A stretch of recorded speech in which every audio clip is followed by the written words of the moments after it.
क्या आप लोग कभी बैंक लोन लेने गए हो? अगर गए हो तो शायद आप जानते ही होंगे। पहले तो ये लोग आपकी सेल्फ स्लिप मांगेंगे, फिर आईटीआर और फिर घर के कागज। उनका सैंपल मांग लें तो फिर कह नहीं सकते।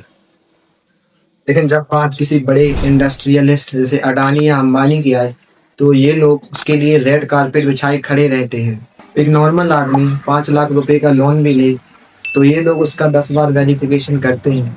लेकिन एक बिजनेसमैन हजारों करोड़ों का लोन ले और फिर उसे चुकाए भी ना, तो ये लोग उस लोन को लोन ऑफ बोलकर छुपा देते। इसका नतीजा बैंक का लॉस, साथ ही हम और आप जैसे टैक्स पेयर्स के पैसों से भुगतान किया जाता है। आरबीआई के 2024 के डेटा के अकॉर्डिंग पिछले 5 सालों में लगभग 10 लाख करोड़ के अमाउंट को पब्लिक सेक्टर बैंक्स ने राइट ऑफ किया है। और बात रिकवरी की आए तो रिकवरी सिर्फ 1 लाख करोड़ की ही हुई है, जो कि लगभग 15 से 18% की मानी जाती है। जिनको पता नहीं उनको बता दूं, राइट ऑफ का मतलब लोन माफ करना नहीं होता।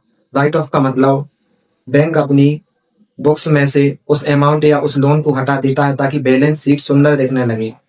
एक बात में कहें तो उस डेटा को छुपा दिया जाता है, लेकिन असली पैसा तो फिर भी ड्यू रहता है। प्रॉब्लम यह है कि हजारों करोड़ों के लोन दे तो दिए जाते हैं, लेकिन आता वापस कुछ नहीं।